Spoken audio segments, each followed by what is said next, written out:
Imagine waking up and seeing the price of silver in two different parts of the world, and the numbers don't match at all. In New York, silver is trading around $84 an ounce. But in Shanghai, the same ounce is suddenly worth about $96. That's a $12 difference for the exact same metal. Even more surprising, this gap didn't happen just once. It has now appeared for 6 trading sessions in a row.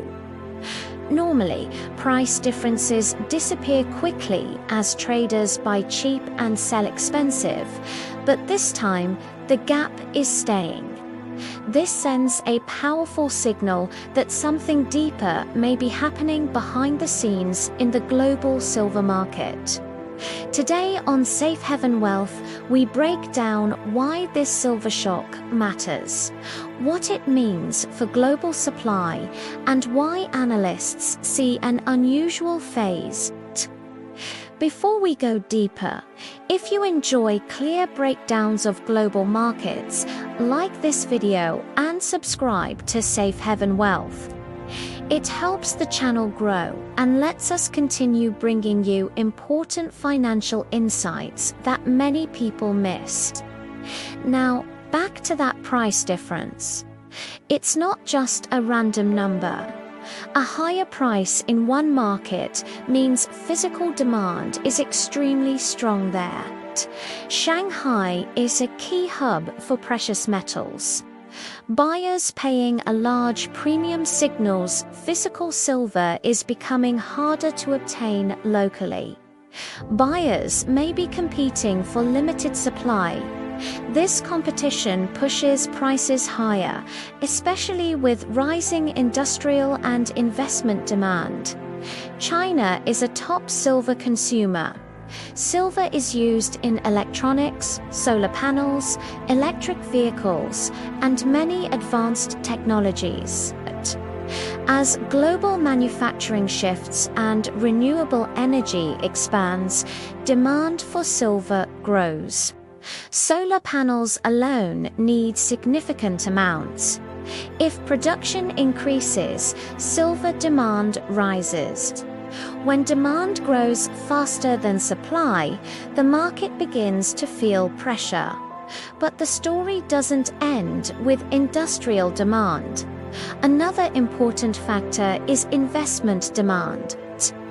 When investors worry about inflation, currency stability, or financial risks, they often turn toward precious metals. Gold usually gets the most attention, but silver has its own unique role, sitting between an industrial and a monetary metal. That means it can move quickly when both types of demand increase at the same time. The fact that Shanghai has been paying around $12 more than New York for 6 straight sessions is something market observers watch closely.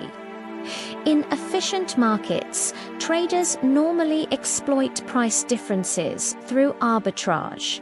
They buy where it's cheaper and sell where it's more expensive. This quickly closes the price gap. But if the gap continues for days, it may suggest barriers preventing silver from moving quickly between markets. Those barriers could be logistics, regulations, delivery timelines, or simply tight physical supply. Another piece of the puzzle involves global silver inventories. Over the past few years, reports suggest physical silver stored in large vault systems has declined. When inventories fall, the market becomes more sensitive to sudden increases in demand. Even a moderate surge in buying can create price spikes.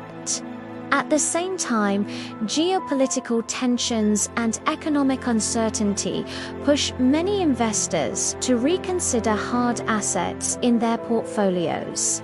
When confidence in financial systems weakens, people often look for assets that exist outside the traditional banking structure. Physical precious metals fall into that category, which is why gold and silver sometimes move sharply during uncertain periods. Another reason this price difference matters is psychology. Markets are not driven only by numbers. They are also driven by perception. When traders see a large premium forming in a major global exchange like Shanghai, it sparks conversations about potential shortages. Even if the situation is temporary, the perception alone can attract more buyers. That added demand can then reinforce the price movement. What makes silver particularly interesting is that its market is relatively small compared to other global commodities. That smaller size means it can react quickly when large buyers enter the market. If major industrial companies, governments, or large investment funds suddenly increase their silver purchases, the impact can be noticeable. There is also a historical pattern worth remembering. In past market cycles, silver has often moved more dramatically than gold once momentum builds. Because silver prices start from a lower base, percentage moves can become quite large during strong bull markets. That's one reason many analysts keep a close eye on unusual signals like regional premiums or sudden changes in inventory levels. At this stage, it's still too early to say whether the current premium is the beginning of a major trend or simply a short-term imbalance. Markets can shift quickly, and sometimes price differences close as new supply enters the system or as demand cools down. But when a signal like this lasts for multiple sessions, it deserves attention for investors and market watchers. Moments like this are reminders that the global financial system is interconnected. A shift in demand in one part of the world can quickly influence prices everywhere else. Silver that moves from vaults in one country to another can change local supply conditions, and that movement can ripple through international markets. Another interesting angle is how technology is shaping the future of silver demand. As the world moves toward electrification, renewable energy, and advanced electronics, the need for highly conductive materials grows. Silver remains one of the best conductors of electricity and heat, making it extremely valuable in many high-tech applications. If global technology production keeps expanding, the long-term demand picture for silver could become even stronger. For now, the key takeaway is simple but powerful.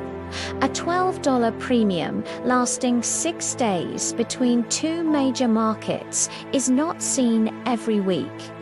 Whether it's driven by industrial demand, investment flows, logistical barriers, or temporary supply tightness, it shows the silver market is under unusual pressure.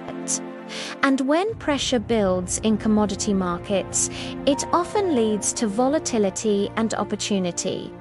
Here on Safeheavenwealth, we'll continue watching these signals closely and breaking them down in a clear and simple way, so you can understand what's really happening behind the headlines. The world of precious metals is changing quickly. Small details like regional price differences can sometimes reveal much bigger stories developing beneath the surface. I'd love to hear what you think about this situation. Do you believe the silver premium in Shanghai is a sign of a real global shortage? Or do you think the gap will close soon as the market balances itself? Share your thoughts in the comments below, because your perspective adds a lot to the conversation. And if you found this breakdown useful, consider sharing this video. It helps spread the information and supports the growth of Safe Heaven Wealth, so we can keep bringing you more insights about gold, silver, and the future of the global financial system.